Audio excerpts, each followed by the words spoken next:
Buenas tardes a todos y bienvenidos de nuevo a Cuéntamelo con un café. Esta tarde contamos con una persona que cuando era niño debía de ser pues un poco hiperactivo, pues desde entonces no ha parado y yo lo conozco bastante bien. Nuestro invitado tiene casi 20 años de experiencia en el sector audiovisual y la realización de vídeos corporativos. Varios de sus cortometrajes de ficción y videoclips han sido premiados en festivales de la Comunidad Valenciana. Sus guiones de ficción de largometraje han sido vendidos a productoras de Madrid, Barcelona y Valencia. Su primer largometraje documental sobre pilotos de cazas republicanos en la Guerra Civil para la productora New Dreams Digital, los pilotos de la tercera escuadrilla de moscas. Aunque acabado, está pendiente aún de estreno. Esperemos que pronto. A ver. En el 2011 crea la web de Twist Comics, colaborando como guionista con más de 40 dibujantes internacionales en historias traducidas al inglés, francés y chino. ¿Quién lo iba a decir? Chino. Se pueden encontrar cómics, tanto cómics gratuitos como de pago. Además, en los últimos años compagina sus trabajos profesionales con la enseñanza de talleres de dirección, guión e interpretación ante la cámara y de cómic por toda España.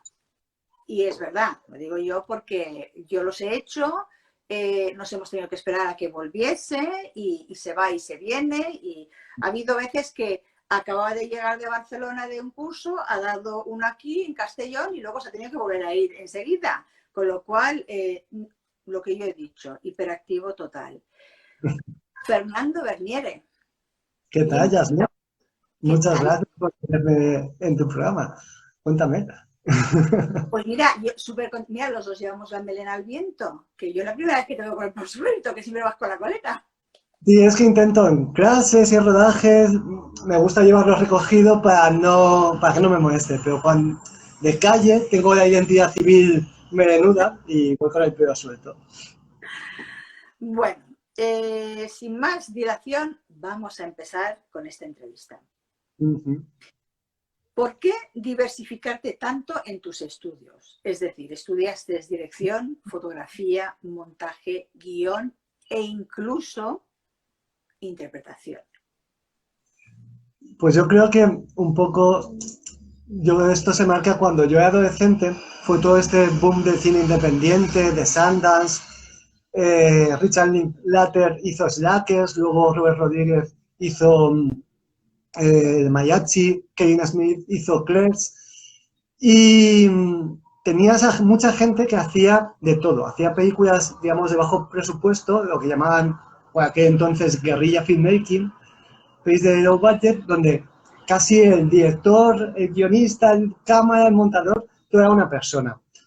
Y yo creo que, y aparte esos directores me gustaron cuando vi estas películas de adolescente. Y cuando empecé la carrera me di cuenta que creo yo que lo planteaban bastante mal intentando crear como gremios. El gremio de la cámara, el gremio de la escritura, el gremio de la dirección. Y al acabar la carrera yo me di cuenta que había aprendido muy poco, digamos, por ejemplo, de narrativa audiovisual pura y dura, de óptica de cámaras. Me dio una beca y me fui a la New York Film Academy, donde allí casi te enseñaban las enseñanzas de Robert Rodríguez, de móntate tu peli con un equipo de 4 personas, y nos lanzaron por Nueva York, nos dividieron a toda clase en equipos de 4, donde tú te lo ponías y tú te organizabas con 4 personas.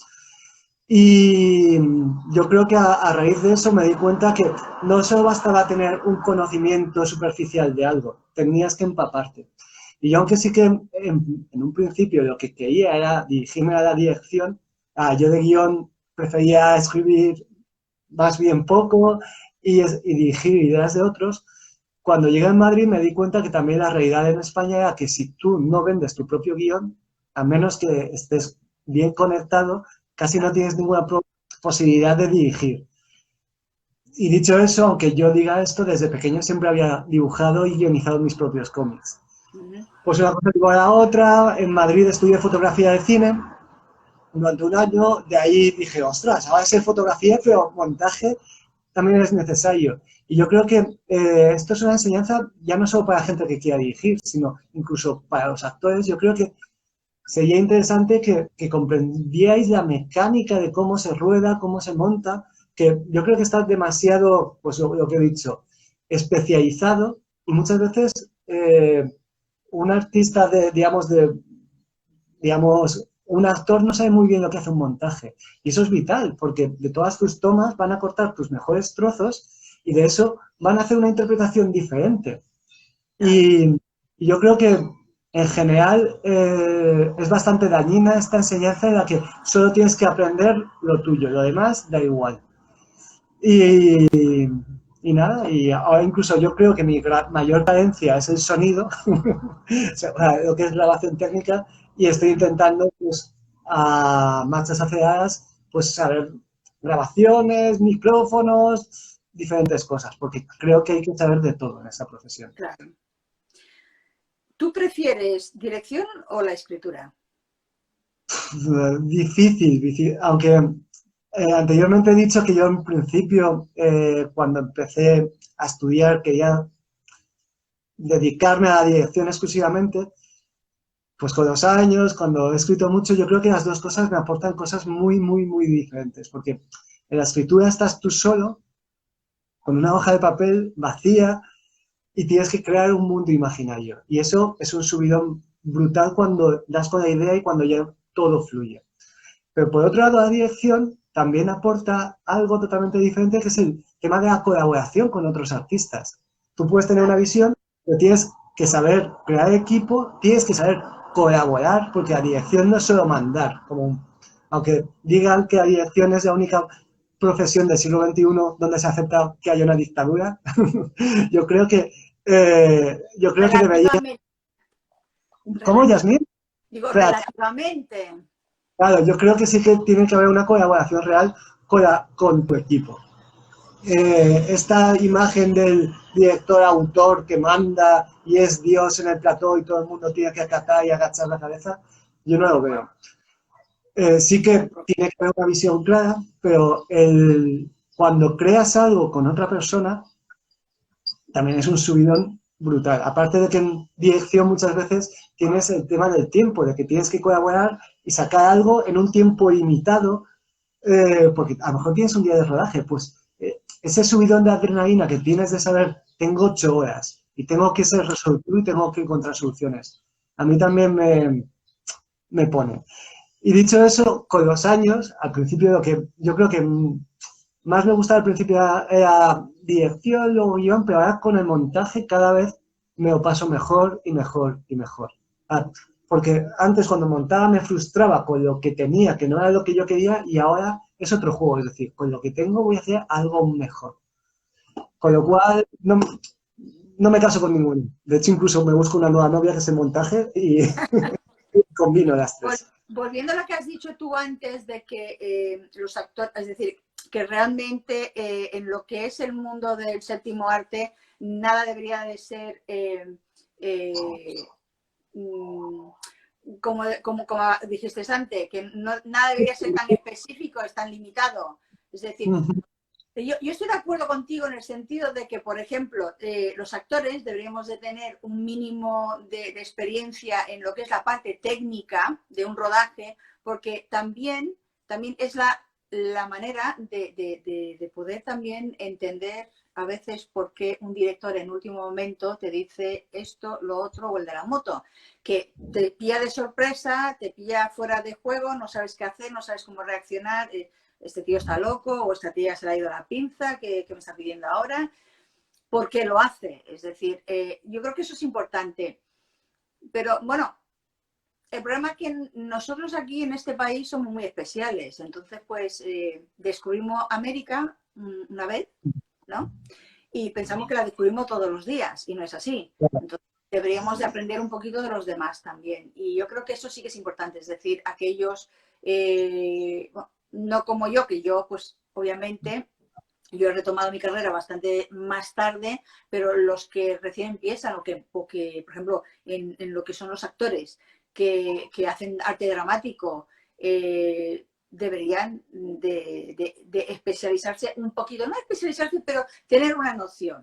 Al igual que, por ejemplo, los que están estudiando audiovisuales deberían de tener también un poco una clase que sea de una materia de interpretación para que ellos luego sepan cómo tratar a un actor.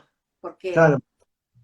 Sí, sí, sí. Yo, por ejemplo, en el caso de los actores, recientemente me estoy releyendo cosas viejas que tenía de los Coen y Josh Brolin, por ejemplo, ya no solo los actores que están estudiando. Josh Brolin, que ha trabajado varias veces con los Coen, les pidió si podía ir a la sala de montaje para aprender no solo del proceso de dirección de estos directores, sino de cómo elegían sus tomas, por qué elegían sus tomas, qué hacía bien en una toma o qué hacía mal.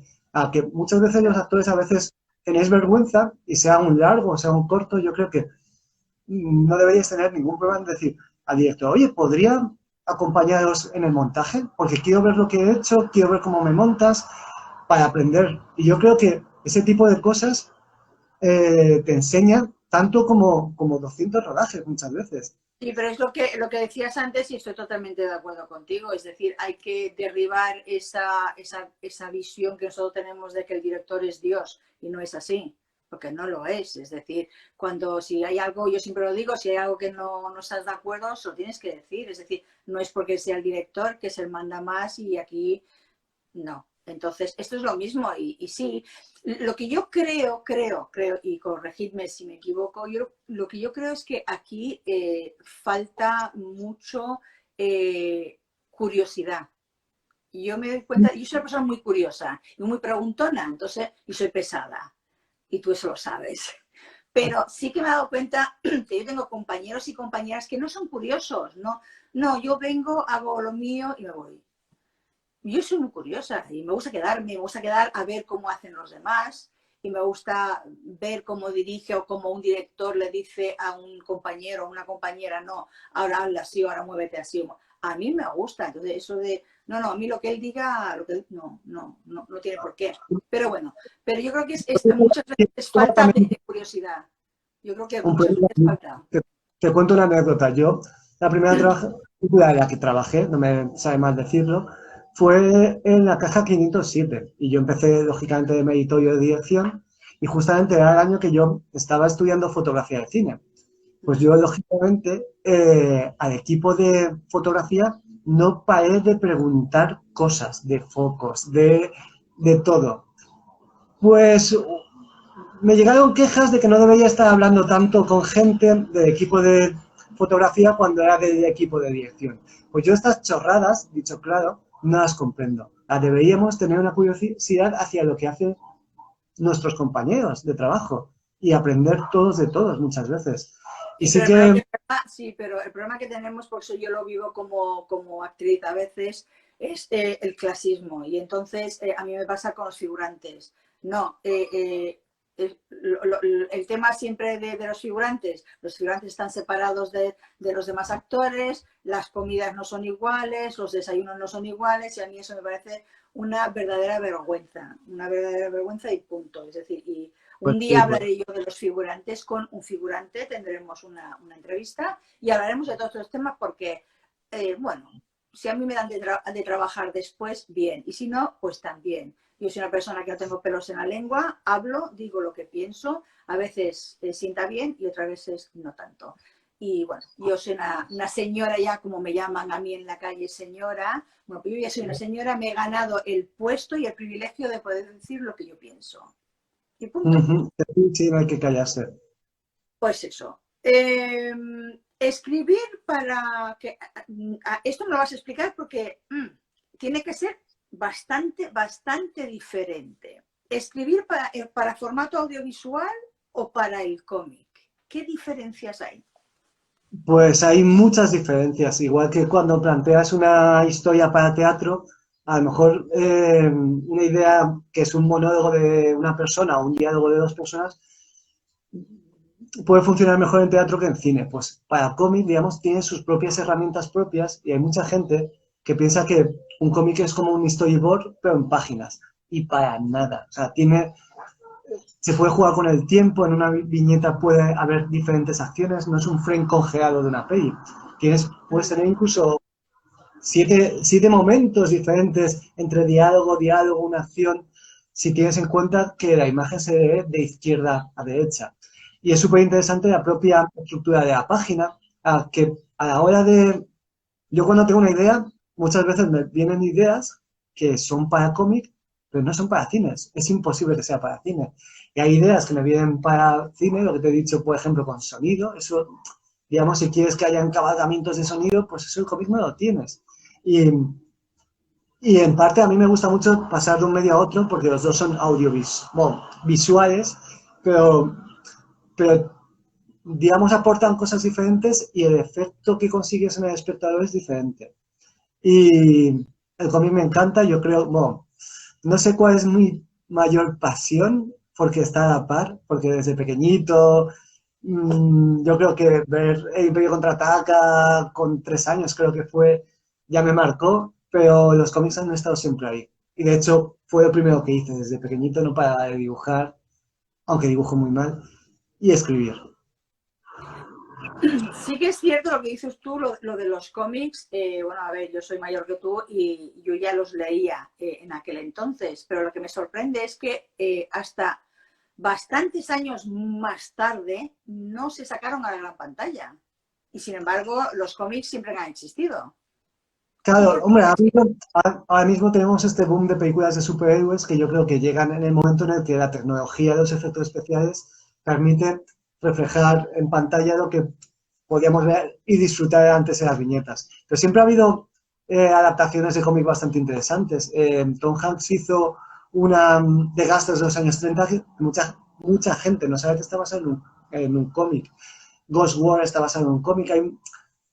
Yo creo que durante demasiadas décadas ha habido mucho snobismo pensando que el cómic y sus historias eran para niños, muchas veces incluso en cine, para hablar más de una película, tiene una estética muy cómic, una historia muy cómic. Un carajo, un cómic es un medio donde se pueden contar todo tipo de historias.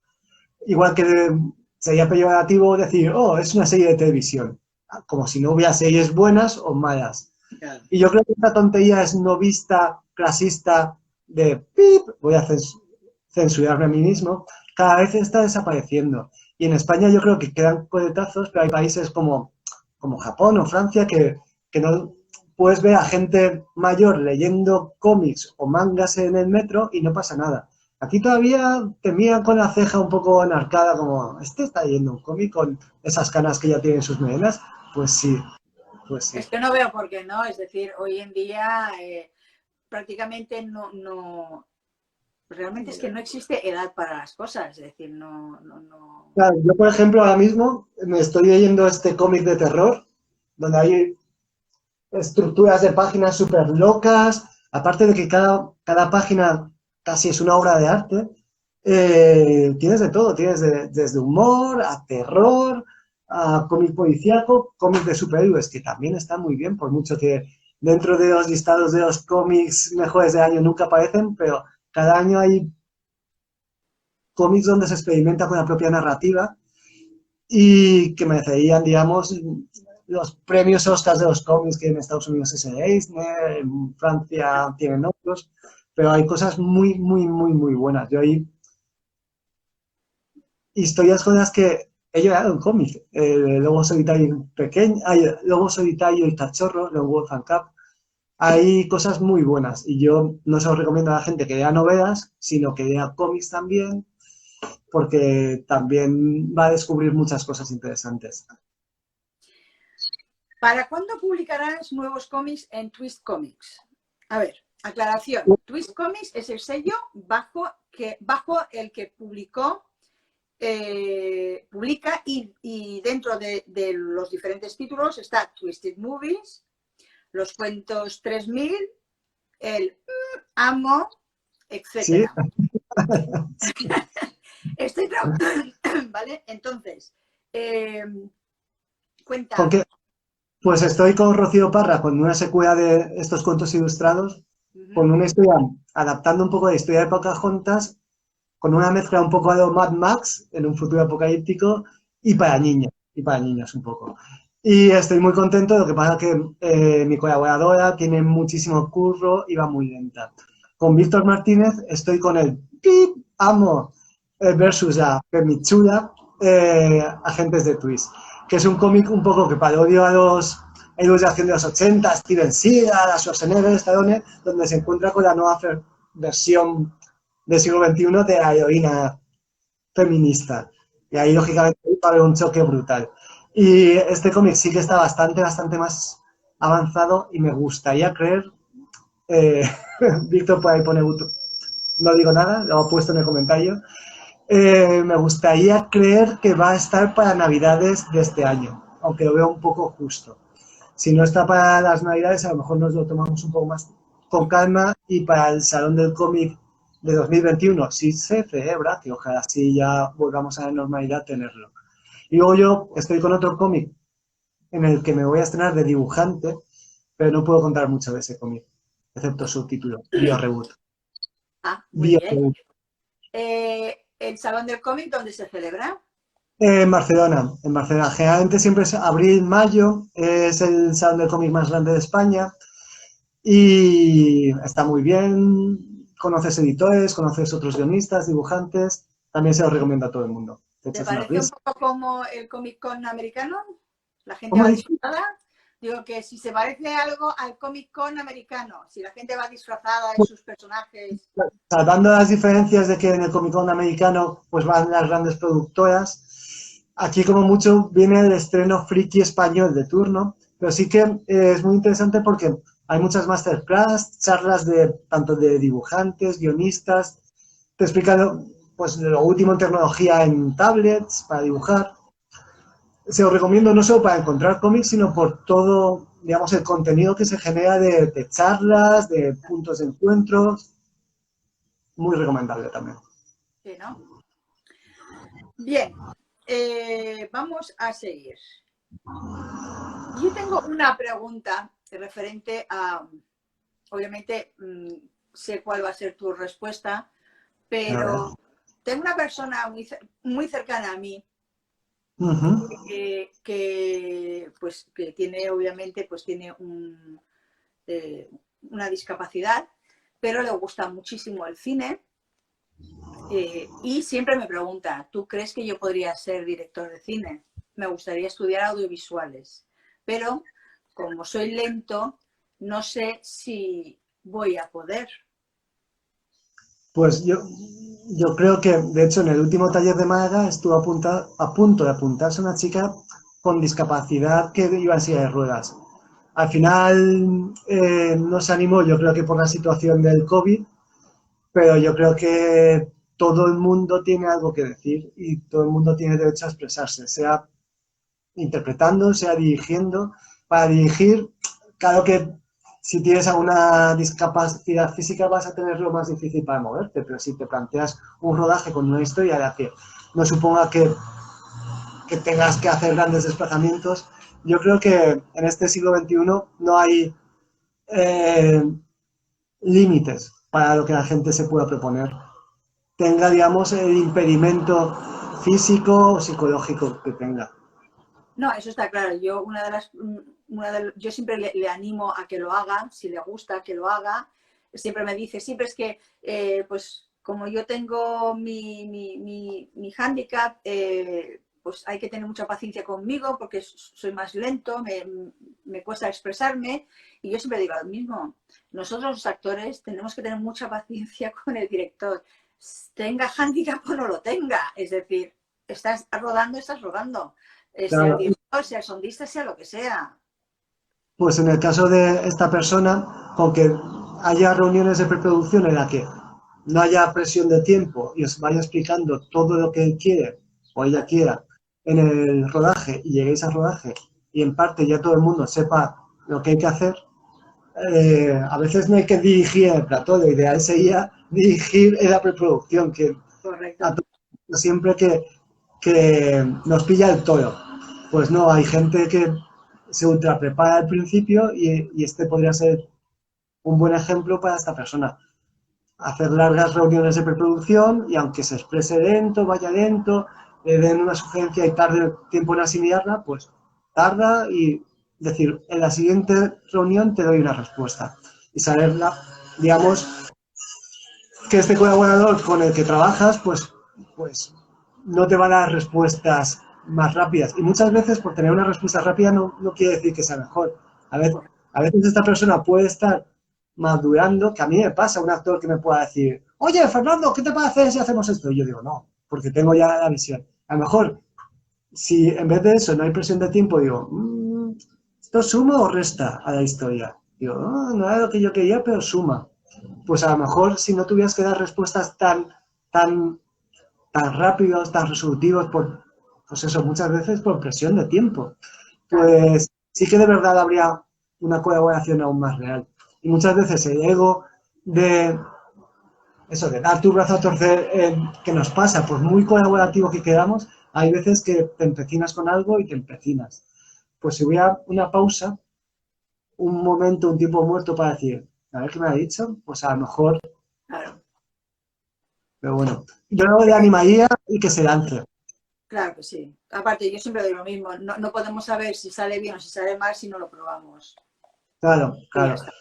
Y muchas veces hay esta sensación de fallar o todo el mundo fallamos al principio, todo el mundo cuando empezamos a dibujar no vamos a hacer, si pintamos no vamos a hacer a Gioconda, no vamos a hacer Ciudadano Kane con nuestra primera película, solo Son Welles hace eso en su primera película. Claro, pero es como yo digo, para mí lo perfecto está en la imperfección, no en la perfección. Muchas veces lo que dices tú es muy cierto, nos enseñan a que todo tiene que ser de una forma, pero sobre todo en pintura y en dibujo el estilo es, digamos, lo que te diferencia del resto, que muchas veces se podría considerar lo que es la imperfección. Hay que abrazar veces nuestras pequeñas imperfecciones, nuestras pequeñas idiosincrasias que hacen que tengamos una voz propia, que tengamos una visión propia diferente al resto, porque si no todas las historias sean iguales.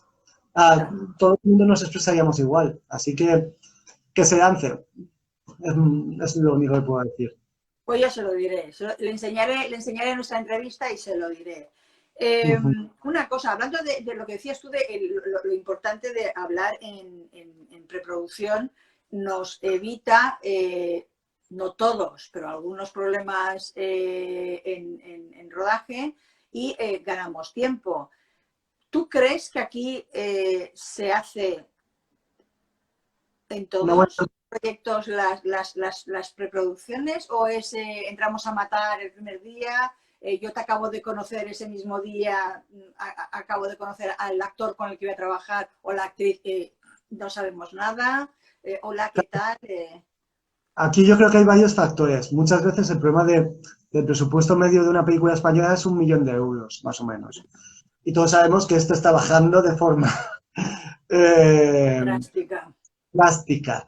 Y muchas veces yo creo que todo director le gustaría tener una preproducción súper larga con sus actores.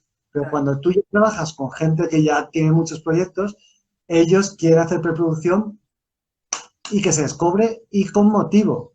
El problema es que tenemos presupuestos tan limitados que a lo mejor no permite que haya una preproducción adecuada para el proyecto. Y el problema yo creo que al final... Sí, pero a ver, Fernando, yo eso lo entiendo. El que no haya un presupuesto para una preproducción adecuada para ese proyecto, puedo entenderlo. Pero ¿me quieres decir que no hay ni siquiera para 2 días? No, sí. Es que es súper fuerte. A ver, es que, Fernando, es súper fuerte y tú lo sabes, que vas tú como director y yo como actriz. Yo porque soy, bueno, una boca chancla y yo pues hablo con todo el mundo y no tengo vergüenza. Pero hay gente que se cortan y no conocen con quién van a trabajar y es que está muy cortado y de repente llegas, maquillaje, peluquería, a rodar y es muy frío. Es decir, que no lo sé, yo creo que al menos para un par de días, ¿vale? No será un mes, ni una semana, ni 15 días, pero al menos un par de días para que todo el mundo se conozca. Eso sería lo ideal, que tú que has estado fuera, sabes que las mesas de lectura en Estados Unidos se estira un poco más, que a lo mejor no todos los pequeños papeles pueden estar, pero yo con la película con la que estaba ahora mismo en Valencia, que ya está caída totalmente, no nos llega la subvención, yo la intención, aparte del tiempo que me daba la productora de preproducción, yo estaba hablando con los actores principales para ensayar más tiempo fuera, digamos, del tiempo pagado. Y yo comprendo que, pues eso escama, si es tu 14ª película, decir, tenemos 2 semanas, si quieres, o 3, las que fueran, no digo el número. Pero en parte, yo creo que aquí estamos todos porque tenemos una pasión por contar historias. Y todos tenemos que darnos cuenta que muchas veces hay ciertos proyectos que no tienen mucho presupuesto y hay que poner un poco más. Sobre todo por lo que te he dicho, porque si no hay tiempo para preproducción, no va a haber mucho tiempo de rodaje. Con lo cual hay que hacer muchos deberes antes de empezar. Y yo sí que estoy de la opinión de que hay que invertir en preproducción. Yo mismo escribo, me hago una planificación que luego descarto, me hago pequeños storyboards que no utilizo, pero simplemente son exploraciones de ideas que ya están ahí. Y ya, aunque luego el sitio sea diferente, tienes que trabajar mucho, mucho, mucho. Y lo que dices tú, ya no solo trabajar en una mesa oscura en tu casa, colaborando con todo tu equipo, con maquillaje, con cámara. Y sí que es verdad que muchas veces esta colaboración, no te digo que siempre, pero en algunos proyectos, si no se produce alquimia, es que para que se produzca alquimia, antes, digamos, los ingredientes se tienen que haber mezclado bien. Hombre, claro. No ahí esperar que haya una reacción inmediata. Así que hay un factor, digamos, de saber comunicarse y colaborar, que yo creo que, sobre todo en proyectos pequeños, debido a la falta de presupuesto ocurre esto. Y a veces directamente por falta de conocimiento de los jefes de equipo. Y yo, a toda la gente que quiera empezar a dirigir, yo os diría hacer preproducciones largas, hablar mucho con todo el mundo, con el de sonido, cuáles son las necesidades desde el sonido. No vayáis a una localización sin que el de sonido haya dado el visto bueno, sin que todo el mundo haya dado su visto bueno. Si luego esa localización tiene que ser sí o sí, pues que haya tiempo para buscar soluciones a los problemas que plantea esa localización. Sí, pero yo, por ejemplo, lo que dices tú, pero es que yo, perdona que te interrumpa, pero es que yo veo, por ejemplo, las reuniones de preproducción con el equipo técnico, eso sí que lo veo. Lo veo y sí sé que se hace. El que yo reclamo, por así decirlo, el que yo pido, por no decir exijo, es lo que es la preproducción del equipo técnico con los actores. Casi nunca hay, salvo que no son grandes producciones, aquí en España casi nunca hay. Y entonces tú llegas el día de rodaje y es cuando conoces a todos tus compañeros, salvo que no hayas trabajado con ellos antes, tú no los conoces. Y tú imagínate lo que hablamos siempre, si yo tengo que hacer una escena contigo que eres actor y te tengo que dar un abrazo y te tengo que besar o te tengo que pegar una leche, tío, yo no te conozco de nada, te acabo de conocer ahora. Entonces es un poco violento para mucha gente. Incluso para mí, ojo, que mira, yo soy muy hecha para adelante, pero a mí en ciertas condiciones me es violenta la situación porque sé que a esa persona le está resultando violento. Y entonces a mí eso ya me cuarta un poco, porque bueno, a mí me da igual, pero me cuarta por lo que yo, no sé, soy muy empática, entonces siento mucho lo que la otra persona está sintiendo, entonces me sabe fatal. Entonces sí que salvo en grandes producciones, normalmente, al menos no he tenido yo la suerte en los proyectos que yo he trabajado de que haya preproducciones con actores. Claro, muchas veces yo creo que el problema también es, por ejemplo, lo que has dicho tú, una escena, digamos, con intimidad. Pues muchas veces se plantea el plan de rodaje pensando en páginas de guión, pero no en intensidad de lo que va a pasar en escena, de tiempos que vas a necesitar si un actor quieres que te llore o llega a un estado emocional, y a lo mejor un día sí necesitas solo media página de guión para todo el día.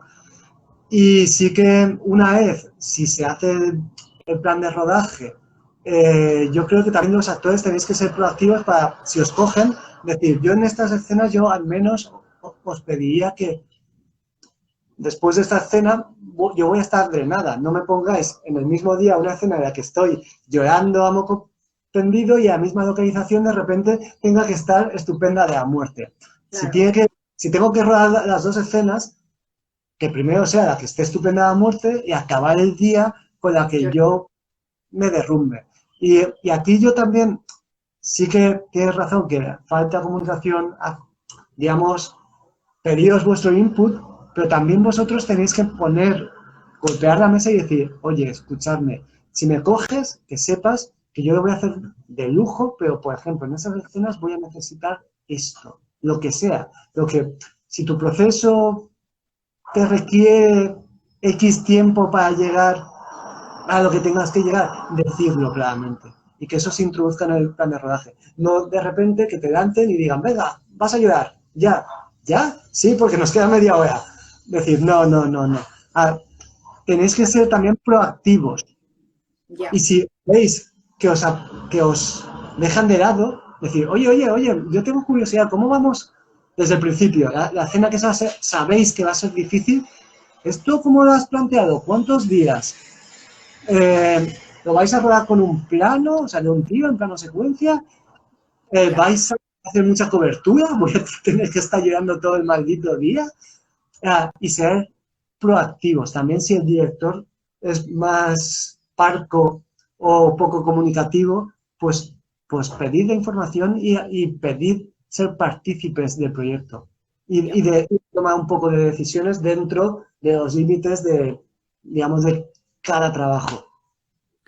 Una preguntita que no estaba, es que me acabo de acordar ahora.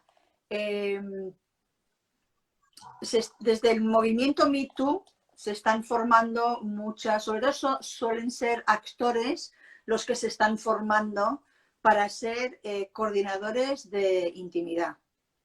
¿Coordinadores De intimidad. Se de llaman intimidad? Intimacy Coordinators. Entonces se están formando y estas personas van sobre todo cuando son proyectos donde hay escenas bastante íntimas y están ahí para velar de que todo salga bien, no solamente en defensa del actor, sino en defensa del director también y que nadie se pase. Ya. Pues yo aquí a lo mejor voy a dar una respuesta poco popular. Tú que has trabajado conmigo, yo ya sabes que he dicho mil veces que un actor no hace falta que se bese con otro, de verdad. Hay mil trucos para, igual que cuando hay una acción violenta, en el 90% de los casos no te tienes que pegar, con los besos es igual. En el 90% a lo mejor tienes que vender el primer beso y que sí que haya contacto, pero luego hay giros, escorzos que bloquean los labios. Pero yo creo que un poco por también mi formación y por tener equipos reducidos, que haya una especie de policía de la moral en el rodaje, yo no lo veo nada positivo porque en parte si estás en un proyecto es porque hay confianza entre todos. Yo, por ejemplo, si hago un casting y veo que ya va a haber, digamos, tianteces con un actor, por muy popular que sea, ya a lo mejor no voy a coger a ese actor porque sé que no va a haber química. Claro. Que tenga que haber intermediarios para velar por la buena comunicación y por la buena praxis, no lo veo nada, nada, nada claro. Yo creo que va a ser otro elemento que haga que esta escena sea aún más rara, cuando lo que tenemos que hacer es hacer que haya un ambiente lo más relajado posible en esas escenas. Y si tenemos a un policía de la moral, yo creo que mal vamos. Porque se nota que no hay confianza. Y como actores, si vosotras, por ejemplo, y actores, que también pasa, pensáis que vais a ser explotados en esas escenas, yo, por ejemplo, en las pocas escenas que he tenido, digamos, con actores ligeros de ropa, yo en todas las escenas les he dicho a los actores que tenían veto cuando yo montara. Si luego, cuando yo les enseñara la escena montada, ellas o ellos se veían mal, fuera. Y lo que hay que haber, lo que tiene que haber es una comunicación clara. Y no Sí, pero haber no, en eso tabú yo a la estoy de hora de acuerdo contigo.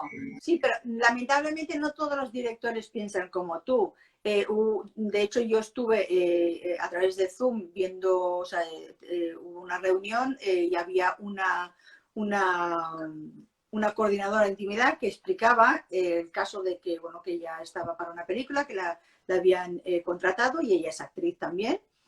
Y el director a la actriz, a la otra actriz, le dice, no, no, tranquila, te puedes ir ahora y a maquillaje tranquilamente porque realmente sales fuera de cámara, no se te va a ver. se te va a oír pero no se te va a ver. Entonces ella se va tranquilamente, la coordinadora la acompaña y cuando llega a maquillaje, la de maquillaje le dice, ah, sí, ahora te va a esta escena, ven que te tengo que tapar los pezones. Y ella dice, no, no, que yo no salgo. El director me ha dicho que yo no salgo, que solamente se me oye y no se me ve. Y le dijo, no, me acaba de decir que se te va a ver. Entonces, en ese momento, si no llega a estar la coordinadora de intimidad, no frena eso y a lo mejor el director en ese momento hubiese podido hacer uso de, entre comillas, poder de director, decir, a ver, lo tienes que hacer sí o sí. Y tú estás ahí que no sabes qué hacer, lo hago, no lo hago, si no lo hago, ¿qué va a pasar? Aquí lo que te he dicho, la comunicación. En esas escenas, antes de llegar al rodaje ya debería estar todo claro. Y luego está el tema de plantarse. Tú para plantarse, seas porque, ya no te digo por desnudos, por otro tipo de cuestiones. Porque veas que el director está tratando mal a alguien del rodaje. O sea, nadie necesita de otra persona para decir, oye, yo me planto. Como siga esto así, me planto. Y tenéis que aprender, bueno, no tenéis, todos tenemos que aprender a decir que no. Y sinceramente te digo que haya un elemento, en teoría, protector, que yo también pondría en cuestión cuánto conocimiento tiene esta, digamos, ¿cuál es el término otra vez? Que me aprenda. A ver, no es policía de la moral, no, es el coordinador de intimidad. Claro, pero yo te diría, en plan cínico, esta coordinadora de intimidad sabe cómo se ruedan las escenas, sabe cómo se rueda de verdad, qué experiencia tiene para poder determinar lo que es correcto. Hombre, claro. A ver, ya te digo, la mayoría de los coordinadores son, o bien son actores, tanto mujeres como hombres, o incluso hay hasta directores que hacen la formación de coordinador para velar, porque claro, no se trata de que la actriz o el actor a lo mejor se puedan pasar con ellos, se trata de que tú como director, pues yo puedo decir, pues, intentó por pasarse conmigo y como está esto en auge, me van a creer a mí antes que a ti. Entonces, está para eso también, es decir, no solamente está para defender. Sí, correcto, pero si ya llegamos a este punto de desconfianza total, no rodemos. No, está claro, pero a ver, yo siempre digo que hay de todo y siempre te puedes encontrar con el caso de que a esta, por ejemplo, cuando le preguntaron, ella dijo que le sorprendía que los que le contrataban eran directores noveles, porque querían estar seguros de que no iban a tener problemas con nadie. ¿Me entiendes? Pues eso, es decir, pero bueno, vamos a proseguir. No terminaremos nunca con este. Bueno, es para tener muchas horas este tema. Debate largo, sí. Sí. A ver, Fernando, ¿tu género Cuéntame. preferido como director y como espectador?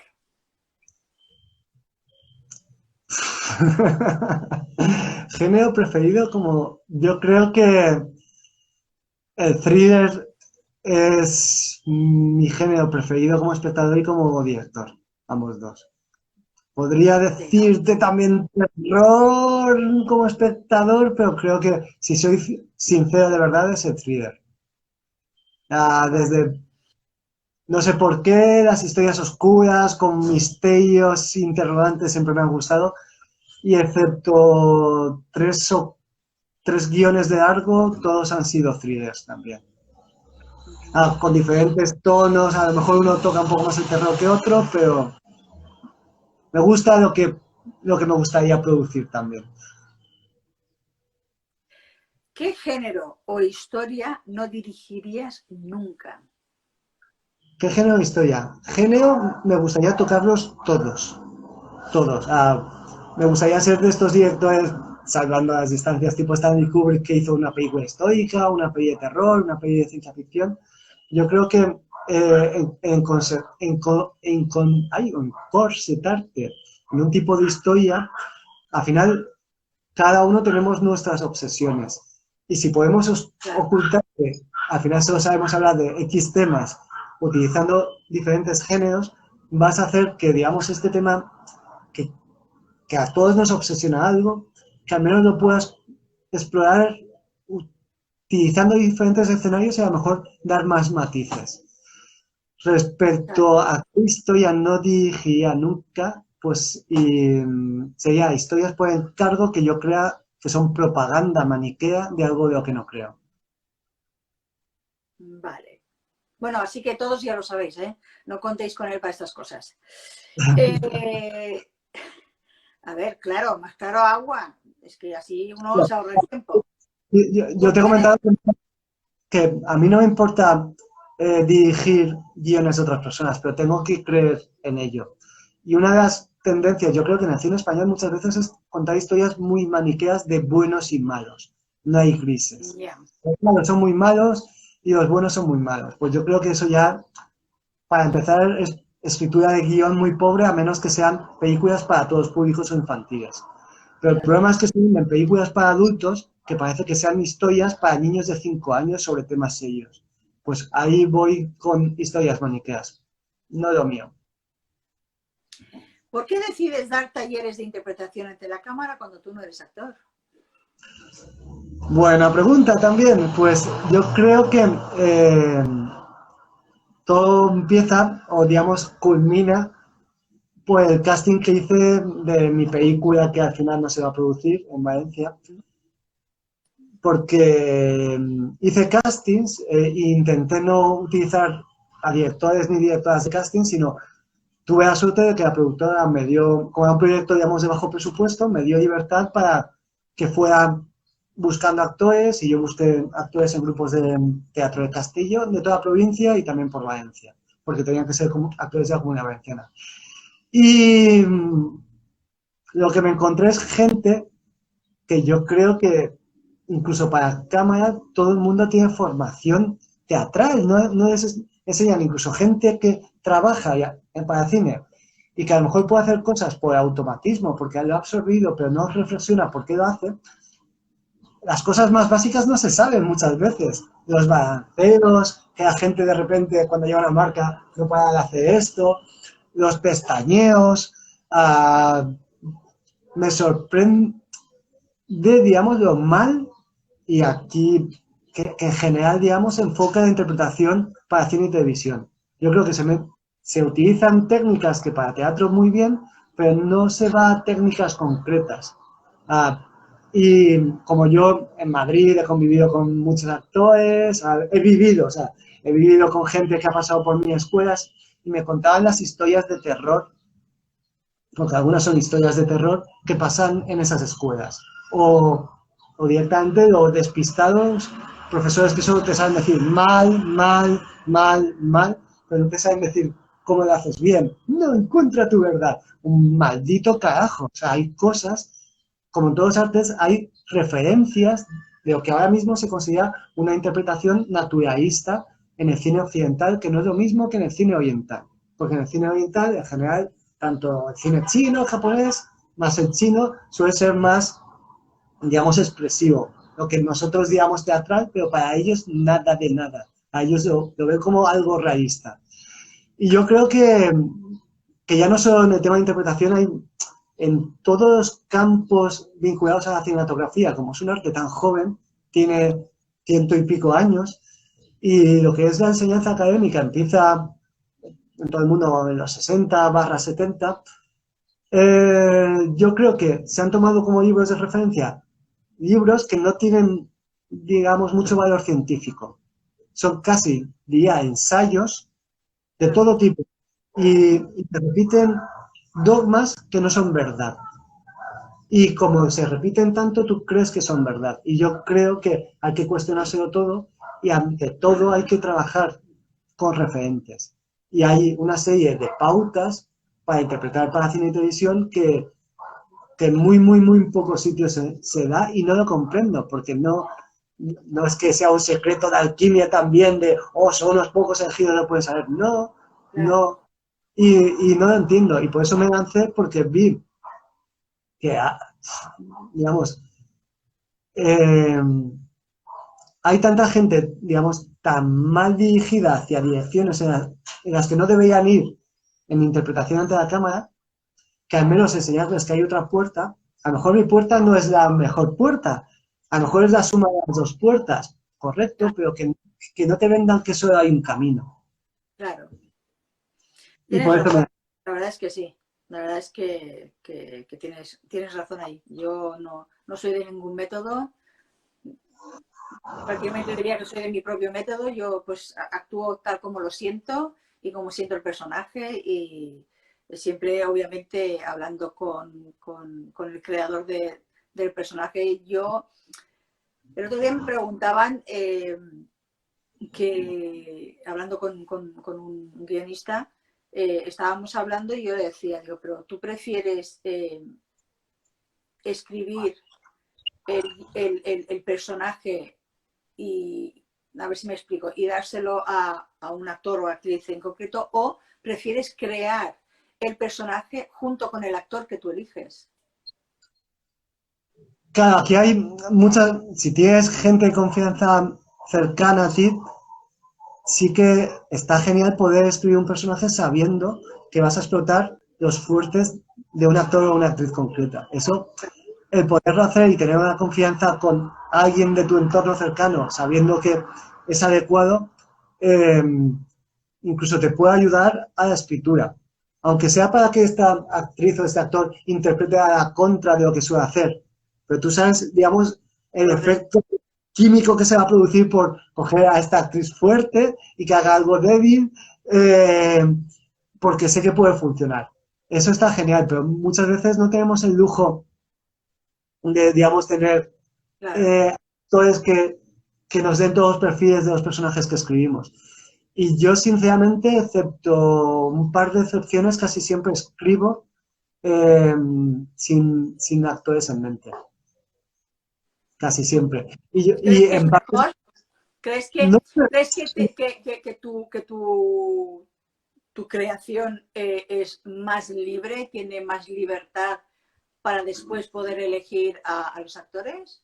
yo creo que el concepto no es libertad, eh, porque, digamos, el no tener al principio una cara, una voz, hasta que tú das con ella, hasta que tú das cómo habla el personaje, eh, digamos, tener opciones limitadas no quiere decir que no tengas libertad. Es como las notas musicales. Tú tienes X notas musicales y en teoría tienes unas opciones limitadas, pero con eso puedes tocar sinfonías y puedes hacer de todo. Pues el tener un actor o actores en mente no te limita. No te limita y yo creo que incluso te puede facilitar el trabajo. O puede hacer que el arranque sea más sencillo y no tan doloroso. Porque me he dado cuenta muchas veces y a mí me pasa siempre, muchas veces tengo personajes y hasta que no les hago que hablen, hasta que no dialogan, Claro. cuando empiezo, porque yo dejo un poco, dentro de que no creo en esto de, oh, el personaje ha cobrado vida y me obliga a ir hacia allá. No, o sea, soy yo quien te controlo. Pero sí que hay algo que no es el personaje, es tu subconsciente. Es tu Ya. subconsciente que escribes no pensando, no con la parte racional, sino con tu parte, digamos, oculta y empiezan a salir cosas que tú no eres consciente. Claro. Y para eso tienes que pues, escribir muchos diálogos, escenas que a lo mejor no salgan en la peli, y ahí es cuando para mí van cobrando vida los personajes. Bueno, Eh, pero no creo que sea mejor un método que otro. Yo creo que de hecho tener un actor eh, como opción mientras escribes te puede, sí, limitar, pero te puede favorecer y te puede ayudar a que mucho más rápido des con el habla, con la velocidad con la que se expresa este personaje. Pero bueno, me bueno, alargo. Cuéntame. nada, nos estamos quedando sin nada. Solamente podemos decir adiós ya porque Ya ha sabes. pasado. Ya, sí, te dije Hombre, que si tiene pasa alguien rapidísimo. alguna pregunta, aunque en teoría teníamos una hora, si alguien quiere hacer alguna pregunta, o tú, Tenemos Yasmín, no, un minuto para agradecer a todo el mundo, agradecerte a ti. Prometo que volveremos con Fernando en otra ocasión, seguro, que ya nos podrá contar más sobre sus proyectos y cositas y nos podrá contar, mira, podemos hacer un día, hacemos otro, simplemente con preguntas, que nos vayan haciendo preguntas y tú les vas contestando. ¿Te claro. parece? Pues nada, Me parece deciros que la próxima semana tenemos al actor castellonense Joan Manuel Burillo, que estará con nosotros. Podéis seguir a Fernando en sus redes sociales, que yo lo apuntaré cuando suba el vídeo. Y nada, daros muchísimas gracias a todos por estar ahí. A ti, Fernando, verte pronto. Y ya hablamos tú y yo para hacer una especie de Q&A y que todo el mundo pregunte y hacemos pregunta y respuesta. ¿Te parece? Vale, me parece. Besitos a todos, cuidaros mucho y acordaros de la mascarilla, por favor. Y un saludo a todos los que se han conectado. Saludos Muchas a gracias. todos y gracias. Chao, chao. Chao, chao.